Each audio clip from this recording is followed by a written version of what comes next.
Hello, everybody. Welcome to Autofocus. We are here today with our friend David. David, why don't you tell us a little bit about you and who you are and what you do? Well, I'm a cinematographer and I'm the owner of On Record Video, and we just opened up in Springdale, Arkansas. And I've been doing cinematography since 2016. Nice. Yeah. How'd you get started? So I started in film through music, actually. So I grew up in Texas, and I wanted to be a rock star, like I think most teenagers. But so I did this competition, and it was an acting, modeling, talent competition, and they kind of make you do everything in that competition. And I ended up doing better, like in the acting category than I did in the music performance category. So, because I was 18 at the time, and so I got put in with the adult group. And so And how old, like, were you like the youngest one there? Yeah, so there's tons of, I mean, it's a big competition nationwide. And so there's just thousands of people that if you get accepted in the competition that you compete against. So I was in the adult category. So I was, playing with music against really well-established people that are doing this forever. Yeah. I mean, that's no excuse. They were just way better than me. But but I also did really well in the acting, which I was totally surprised in because I didn't act. And so I was in the top 25, and I got a call back in acting from one of the talent agencies that was at the competition, and they were in Atlanta. So I moved to Atlanta and right after high school and started doing kind of like the acting thing. Mainly did a lot of like extra work for things like Teen Wolf and Vampire Diaries and stuff like that. Oh, that's fun. So like CW kind of stuff? Yeah, because they're doing a lot of filming there because in Georgia, there's great tax incentives to film. And so a lot of the film industry has moved out to Georgia and stuff. But I think other states have realized, wow, that's really bringing in a lot of business. So we need to have some good tax incentives and stuff. So it's getting better in other states now. But yeah, so they were shooting out there, and I was just doing, like I said, extra work, which was kind of paying the bills, but it wasn't what the dream was. I wasn't like doing a whole bunch of like lead roles. And at the time I had really long hair, and so they kept my agent was like typecasting me for like hippie roles and things, very specific roles that there weren't a lot of lead roles for those types of type and stuff. And so anyways, I was doing the acting. It got me on some big sets, which was very cool. And that's when I got to see like all of the production that goes on behind the scenes. So I got to see, producers and directors and assistant directors and just, line producers and gaffers and best boys and the whole thing. Like, it's just a huge team, and it's just, it was so cool. And to see that there's so many jobs and roles in cinematography, and acting is just like a tiny little piece of the whole puzzle. And then I realized you really don't get to kind of, even when you're acting, you don't really get to determine the character. The writer does that, and you're just portraying what they wrote, and stuff. So, and then the director really tells you how he wants you to portray that role even further. So you're very limited. I mean, so you're kind of just, as far as a storyteller position goes, and I kind of at that time realized I think I want to take on more of that role as a storyteller. So I was interested in learning how to get into filmmaking. And I ended up going to school at Full Sail University, which is in Winter Park, Florida. But I did their online program and got my degree in digital cinematography. That's cool. And then graduated in 2017 and started my own production company and just started making my own. That's really cool. Cinematography works, commercials, videos, things like that. Yeah. How did you do? So you did it online, and it's like Full Sail is like one of those, like they're teaching you how to do like the big like productions. Yes, yeah. And so what kind of equipment did you have to like get to do the online classes? So they set you up if you get accepted into their online program. They'll send you a camera, they'll send you a mic, they'll send you a laptop. You do have to get through, like, I think the first semester without all of that yourself, because the first semester is like your basic courses and stuff. And they also kind of want to make sure like you're committed. Are you serious? Yeah. Before they send out all this equipment, because they will send you some nice stuff. Like when I was going there, I got a Sony FS700, which is a great starter cinema camera for somebody to have, and at the time it was very expensive, or would have been for me, to get on my own. But I got that as part of my tuition. I don't know what kind of cameras they're doing now, but I'm assuming they probably upgraded. And I think they're still in the Sony line of cameras. So they give you that, then they'll give you a MacBook. And then, like I said, they'll give you a mic. And then did they give me? They might give you like a tripod. I think they do. They give you a tripod. Do you get any lights or anything? I don't think I got lights. I think I had to buy the lights myself. I can't remember. But if you go on their website, you definitely can check out, and they'll tell you on their online program what all their little studio package stuff is. And it's the same for the music people too. So they have like a music program, and then they'll send them kind of whatever equipment they need to kind of get them started. So it's really cool, because I think unlike a lot of other degree fields, like you just end up going through and you have to get the stuff yourself, and then you get the training and a degree if you finish, but you don't get to walk away with like equipment, which I did, which was kind of cool. Do you get to keep it? Yeah. Oh, see, that's really cool. Yeah, that is super cool.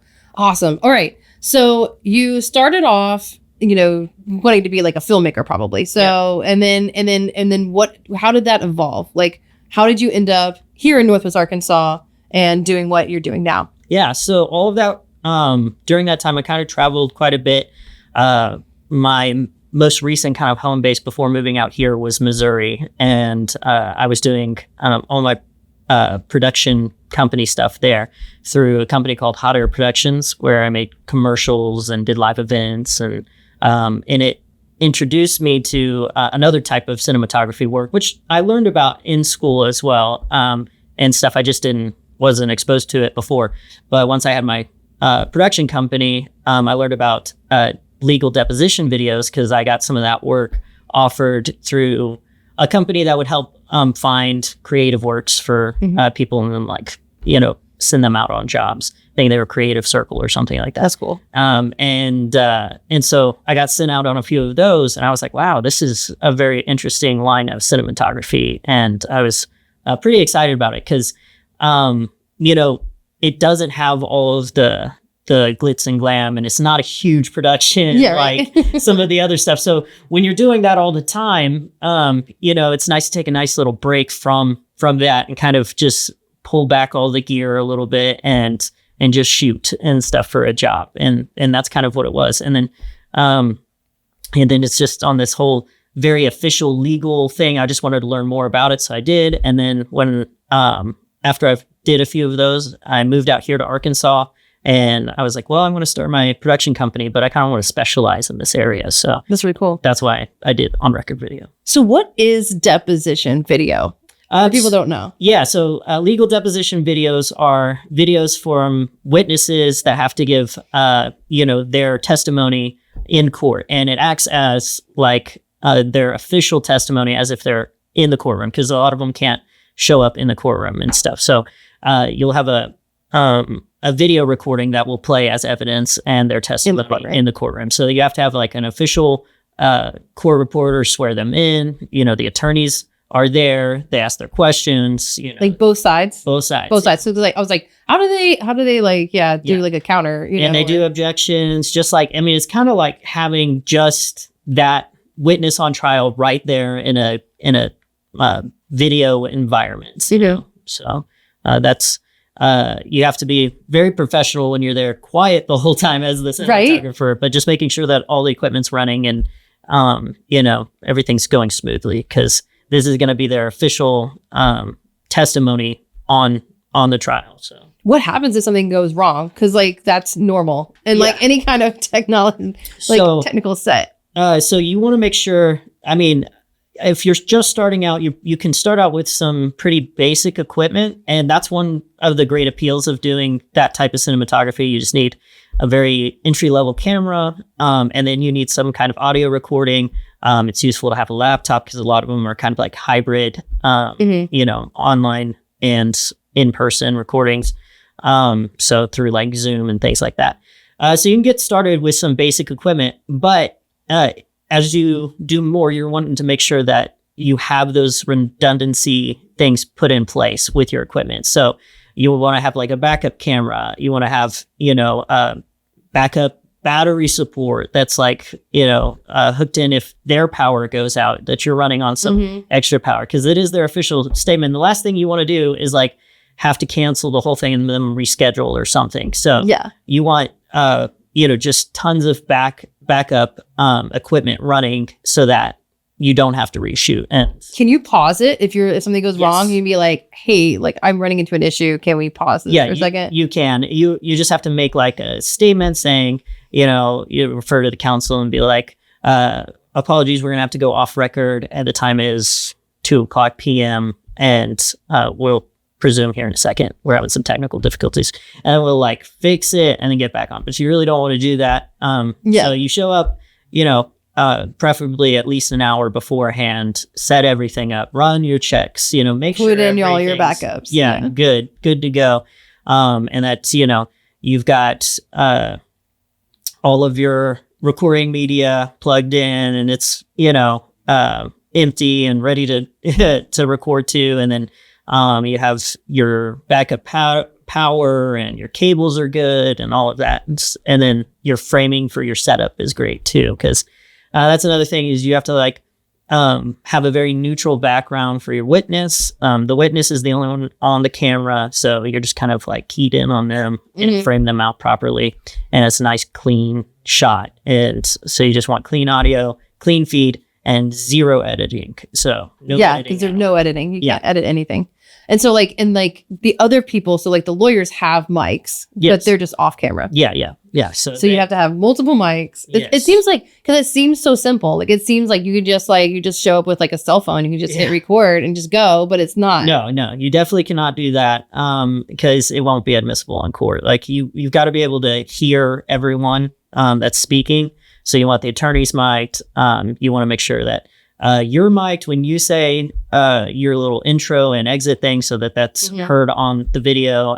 You want to make sure, again, that it's not something that it's so different than other cinematography work that I've done, because everything I do, I usually can go, I'll just fix it in post. There's a problem, It's like, we'll just retake it, let's just reshoot. And you don't really do that with legal deposition videos at all. There is no fixing in post. It's just, this is the finished product. So it's their true start over. Like if they messed up, they can't start over. You're just like, they just keep going.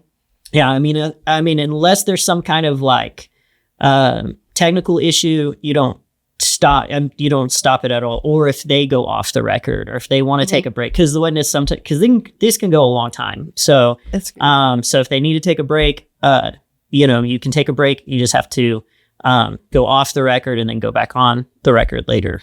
So. That's what you're there, and that's why you're mic'd up, and you're just like looking at the time. Yeah. That's so crazy.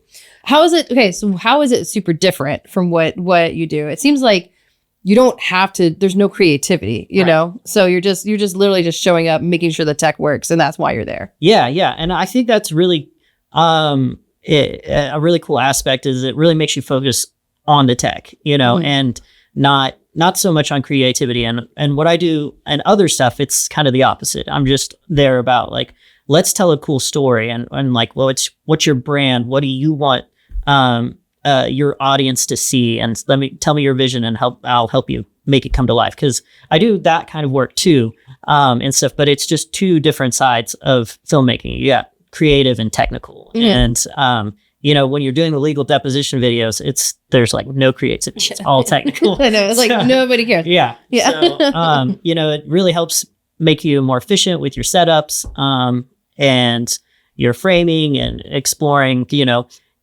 different pieces of equipment you probably wouldn't think about, using before. So I think and the importance of just like monitoring, what's on screen and really being, in tuned to your setup the entire time it's running. So so you probably have to like pay really close attention to what's going on too. So it's not like, I think we shot an event yesterday, and so it's like I could just hit record on like the audio and like whatever happened, and I'm just like letting it go, And then I can actually start paying attention to what they're saying. I'm not like watching, like, oh my gosh, this is like is this looking good? Is that looking good? Because like, I'm like they're live. Like it's not like you can stop it and go back at all, but it's like, but it's something messed up. It's not the end of the world, right. Like, it's not someone's like testimony. So. Right. Yeah. And it's like totally different when I'm on the other end of the spectrum with work. I get set up. I mean, not that I'm completely oblivious to the setup, but once I get it set up, I'm ready to focus on the talent and making sure they're portraying the story or creative vision that I want. And I might be focused more on like camera movement and stuff. And again, no camera movement in this, there's other things that you have to like, do with the cinematography. Sometimes you have to like, film, some specific like evidence things. So those are the only times that it's not like the just a witness or a person. Like one example, with the illegal deposition video work that I've done before, wasn't actually like a testimony witness thing. It was, I did a video for a class action lawsuit against a car dealership, and I'll leave them unnamed. They were having a recall on a product. And so they were having, a mechanic, replace the part. And so all I was doing was filming that was him replacing the part, just so you could see what happened. Okay. Yeah. And so so you might have a few of those types of jobs and stuff. But most of the time it's a very straightforward, like in the room setup, and clean feed of a witness. And then, like I said, maybe collecting some video of particular evidence they may show. Mm-hmm. This is exhibit 1. Yeah. Yeah. That's crazy. That's so fun. What kind of equipment do you use? Like, I know you have cameras, you have mics. Do you bring lights? Like, yeah, I do. I bring some these little portable newer LED lights, just in case, because you can't. Usually the location's always changing. It's usually at like some kind of law firm or at the court in one of the like conference rooms or something like that. But you never know what their lighting setup's going to be like. Sometimes you can't rely on. Sometimes it's outside. So, you might have to have some ND filters or something, which is for your lenses if it's too bright outside. So very, very rare that's going to happen. But I do bring a couple of lights because if it's too dark in a room, I use a Blackmagic Pocket Cinema camera, 6K, and that does really well in low lights with a good, decent lens, so... I don't worry about that too much, but on the off chance that it is just really dark or something, I have a couple of lights that I can key light the witness and stuff. Yeah. Do you ever have to worry about, okay, so at the event that I was at yesterday, I was fighting the sun because like there was like this wall of windows and it faced west, and the events and like 2 of the sessions were at like, the afternoon. And so like you could see the sun setting and like the light, like just changing. Like, oh yeah. And changed like throughout. It was a 30-minute session. It changed so much. And I was just sitting there watching it like, oh man, you're just like, do you ever run into things like that where you're like fighting the sun or you're fighting the light? Yeah. So I went to a deposition this week and the law firm had like these big windows, like the back wall was just all windows, and that was where the sun was peering in. Now, if the deposition had gone really long, you would have had that change in light. I fortunately didn't have to set up because it was so bright. Didn't have to set up any lights or anything in there. But that would have been something if it was later in the evening. Let's say I was shooting at like 4:30, because this definitely would have run into. That's when I was shooting. I would have tried to put some blinds up. The blinds were up. Yeah. Oh, really? They were down. Like the blinds were down. They were down all day. Yeah. And I was like, well, I metered for like what it was right as they started, and then you just like watch the sun just like the light as it came down. Like it was just like, it was weird how like the reflection from a building came up and it just went up their legs, and I was just like, well, that's blowing out the entire shot. Yeah. we got everyone on stage, and I was like, as long as it they stop before it gets to like their face. No. Nope. It's like, it's live, and you're like, well, this is live. This is what's happening. And I can't go up there and stop it. So it's fine. Yeah. So, I mean, you just kind of have to be aware of like the time of day. Mine are usually most of the time right in the afternoons, or early morning. So I don't have to run into that, because it's usually like office hours for legal deposition videos most of the time. But for other work, but even then you don't know if it's going to be cloudy or something. So you just got to kind of check the lighting and bring your own, be prepared. So,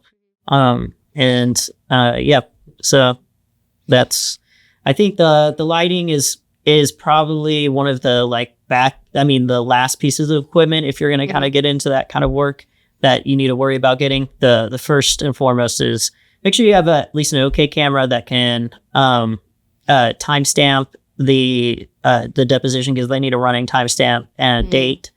If not, there's a workaround through, if you record through a video recorder, or that can timestamp, or put it on like OBS and then get the timestamp burned in there and then record through that. That's a good way to do it. So if your camera doesn't do it, there are workarounds, but if you can get it just to do that on there. And then audio equipment, you want to make sure that they're mic'd up. You have plenty of mics. You can, properly mix all the mics, and it's preferred to have like a wired, lavalier mic, not a wireless one, just in case the wireless, the wireless goes out, or if there's like batteries, because if they're long, or some kind of interference with the signal, you just you don't.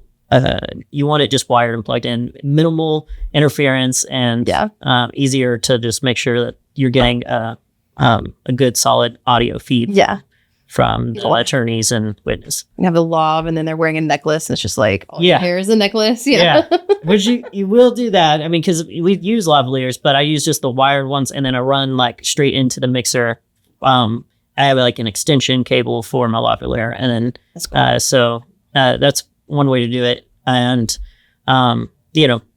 there's plenty of different ways. I mean, I guess technically you could get by with the wireless one, those are great mics, but like I said, these depositions can go long sometimes. So those battery lives on those, you want to make sure can go the full length of the video. And that's another thing, is the video file itself needs to be just like the bare minimum, on nothing fancy. Like mine shoots in 6K, but I'm not shooting in 6K. With you don't need 6K for a deposition. Just like 1080p is fine. And then just make the file size as small as possible, because your recording could be going for hours. Yeah. That's insane. Okay. What kind of equipment would you recommend to someone just starting out? Like if they're like, I'm going to try this out. So I would get, any kind of, camera that has a clean out, feed out. You can get, if you want like a Canon or something like that, that's affordable it kind of depends on your budget. Like my setup, I like the Blackmagic Pocket Cinema camera. And then I have a secondary camera, which I just got, which is the Hollyland Live, Venus Live Air. I haven't tested that one out yet, but it seems good. It seems like an easy setup, and it's smaller than my other setup.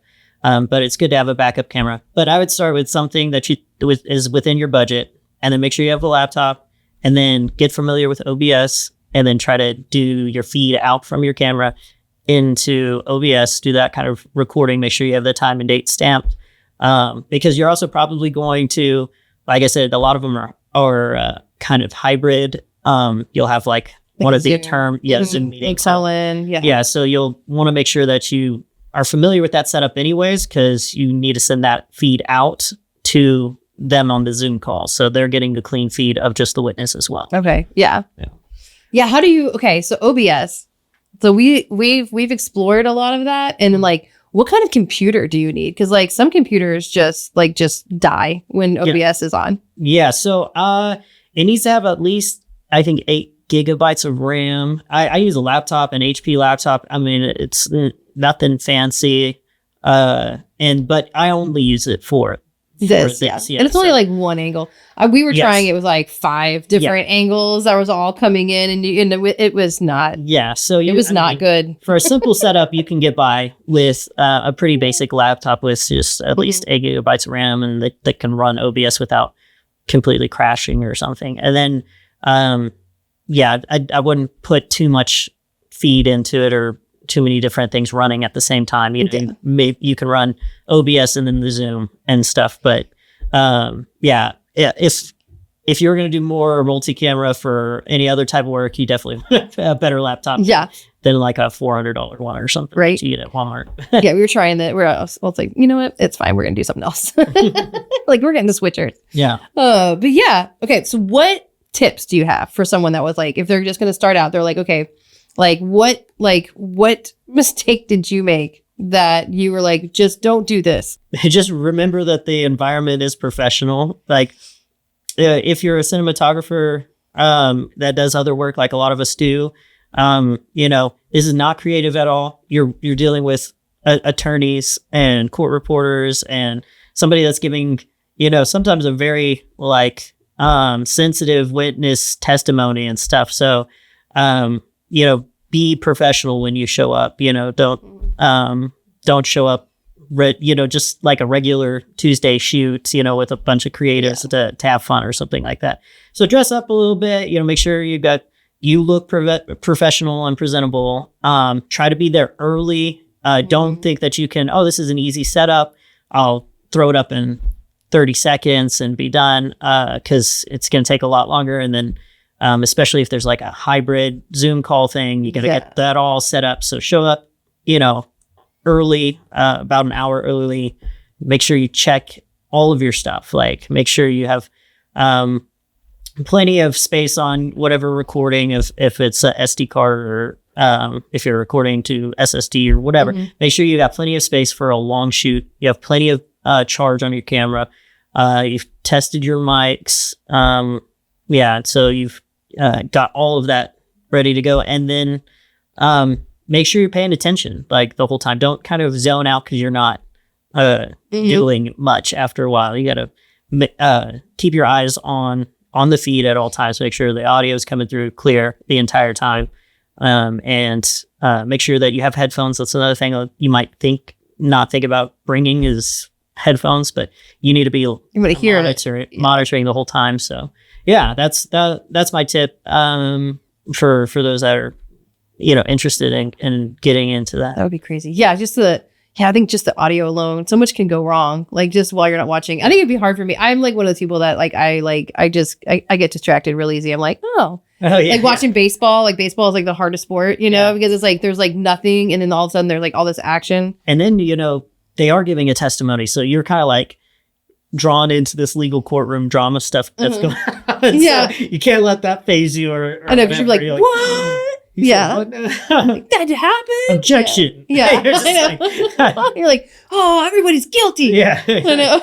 You can get wrapped up in it, but yeah, just stay professional the whole time and make sure that it's running smoothly and stuff. And then, you know, when you give the file to the attorneys that request the files, you know, you also, another thing is in a lot of cases you want to keep a record of that for you know, a certain amount of time. Sometimes it's 6 months, you know, sometimes it's a year, kind of depending on the attorney or what their request is. But a good like rule of thumb is like 6 months. It's pretty good. How do you share the files? I didn't think about that because, like, you know, do you do it in a Google Drive, like, or does it have to be more secure? So yeah, you want to make sure you have like an encrypted, secure a way of transferring the file, and so there's a portal usually that I will transfer files through, directly to the attorney or through whoever court reporting agency that they use, and so I just upload it there. Because they are secure files, and you want to make sure they stay secure. I was like, you don't want to put it on like a Google Drive, so anybody can be like, oh, thanks. So like also, and that's another thing. Don't just go around sharing all that stuff because it's it's in a court case. Yeah, it's in a court case. It's admissible in court. It's like a legal thing. So yeah, you can't put it on LinkedIn. Like, this is what I'm doing today. Exactly. Yeah. So even on my website, like I had to like film a mock little setup, you know, and then put a disclaimer like this is like, not a real, you know, just so that. You know, it's not like I'm out here sharing, you know, people's testimony. Their testimony to legal cases. Yeah. So there's like that end of it. Be very professional. Realize that you're dealing with legal evidence and things. So, make sure that it gets to them on time, check for, how many copies they want, when they want it. Usually a couple a day turnaround is, 48 hours is kind of, I would say, it's not really standard for me. I can do that. I mean, you don't have to do anything to it. You're literally just like putting it in the secure place and making copies. But some will want like in the next couple of hours. So some attorneys you can expedite it, like send it right away. So, and then it's just like making sure. Okay, yeah, sure. Let me just do that real quick. So yeah, that's crazy. I mean, the longest thing is like upload times. Yes, they're huge. Yeah, that's crazy. And again, your goal is to make it as small as possible, that file, because it is going to be a large interview. So, and as the longer it is, the bigger the file is, especially if you use nicer equipment. So yeah, awesome. That's crazy. Okay, so that's really, really awesome on the deposition, but let's talk about your personal projects. So you got into cinematography. So what other projects do you do? Okay. So, other than stuff for clients, like commercials and live events and things like that, I've wanted to start, my own, kids education, channel, and show called Dino Puppin. That's something that I'm working on making right now. So, I spent a couple of years in Missouri as a teacher, and so I taught K through 12, and I got to see all of the like video-based resources that a lot of teachers use to help with education and in the classroom, and even fun things just like brain breaks, little games and stuff where it gets the kids to get up and run or move or have a break from just reading and writing and things like that. So I wanted to start this kids education program, video supplementary kind of show called Dino Puppin, and I'm going to start from pre-K material, and then I think I'll take the character. He'll go through school each year and all the way up to I think about fourth grade, because about fourth grade I feel like is fifth graders, like they get less and less interested in that kind of material. They're just like, I don't need the brain breaks. They don't care about all that. Stuff, they still need brain breaks. Yeah, but there's different. Yeah, not that like these video like let's run. That's cool. That's really cool. So what is it? So like, what is this character? So like, how did you come up with that? There was a YouTube creator that named Danny Go, and all the kids in my classroom loved watching Danny Go, and so I kind of like saw some of his work and what he was doing, and I thought this would be fun, but at the time I think my nephew was really into dinosaurs, and then I had another one that was like really into puppies and things. So I was like, just make a Dino Puppin, dinosaur puppy thing. Yeah. And he could be the main character of this little education thing, and he can run the brain breaks and learn along the basic fundamental educational stuff. That's really cool. So, how's that going? Do you have enough time to work on it? Since I moved out here, not as much. I have the characters, I have their designs made, and I started on some of the curriculum that they'll be going through and stuff. But I moved out to Springdale in July, and so I had to get on record video up and running, and so that was taking a while to get set up and stuff like that. So it has taken, unfortunately, a little pause because I've been focused on this, but I'd like to get back into that and get that going, because I think there's it'd be fun to do. It'd be nice to have like a show that I can control and do on a regular basis and stuff. And once I get some of these characters, like all of their builds ironed out, then it's just like scripting it and creating it. Are you creating it? Like, is it like animations or? Yeah. So I'm also going to kind of try to play through different medias with this character. So and most of it will be animation, but some of it I think I'll try to incorporate some live action with the animation. So that would be kind of cool. Is it gonna be like Blue's Clues kind of thing, where like something Blue's Cluesy? Fun. Yeah, that's so cool. So how do you like Northwest Arkansas? Oh, I love it. Okay, it's been great. So I moved from Missouri, which Missouri is great too. If you like your peace and quiet out in the middle of nowhere, a little farm thing going on, Missouri's all about it. I mean, of course, they got some bigger cities like Kansas City and St. Louis. Yeah. They're, on the opposite sides of the state. Everywhere else is pretty much just farmland and nice and peace and quiet. And I was kind of out there in the middle of nowhere, Missouri, and it was not much going on. And I kind of wanted to get back to being around people and stuff. And I've been all over with doing cinematography work. So I've lived in Atlanta, in California, in New Orleans, and Alexandria, Virginia. So kind of moved around quite a bit, and I like being around people and stuff, but I've learned that there's kind of like an atmosphere that I enjoy more than others, and Northwest Arkansas seems to have a great mix of everything that I like, which is there's plenty of stuff to do, but it's just not so crazy, and like they call it a big small city. Yeah. And things are spaced out well, and people are nice. Food's good. So, Northwest Arkansas has been wonderful. And I've only been here for a few months. That's cool. Have you gotten in with all the other the filmmaking scene? No, not yet. Quite not. I mean, I met you guys through Bang and stuff, so I think y'all were like the first creatives that's cool that I've got to interact with. I've heard about the Bentonville Film Festival. Bentonville Film Festival. I don't think I've met any other. There's a